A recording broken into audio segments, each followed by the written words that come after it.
Je passe la parole au représentant de World Evangelical Alliance.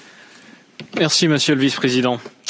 L'Alliance évangélique mondiale remercie le gouvernement français pour son engagement dans l'examen périodique universel et nous attendons avec impatience la mise en œuvre des recommandations acceptées concernant la lutte contre le racisme, l'antisémitisme et pour la protection des minorités ethniques et religieuses.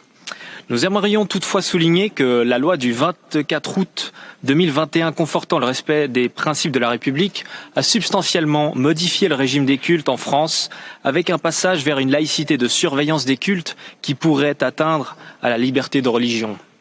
Nous appelons la France à réviser les décrets d'application si les conditions d'application sont en pratique trop restrictives ou contraignantes pour les associations, à veiller à l'harmonisation de l'application des mesures sur le territoire, notamment dans les départements en garantissant un niveau de compétences identique dans les préfectures, et à veiller en particulier aux communautés religieuses issues des diasporas afin de les accompagner dans la connaissance et l'application de la réforme.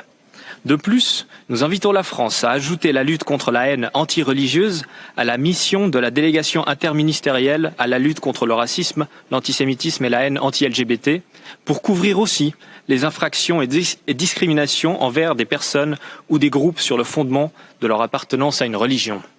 Enfin, en ce qui concerne la liberté de conscience des personnels soignants, nous recommandons à la France de modifier le Code de la santé publique pour respecter la liberté de conscience des soignants dans le cadre des évolutions de la science et des techniques, notamment dans les domaines de la procréation ou de la fin de vie, et de prévoir une clause générale d'objection de conscience pour l'ensemble des soignants ou des clauses spécifiques suivant leur profession et suivant aussi les domaines des soins concernés. Je vous remercie, Monsieur le Vice-président.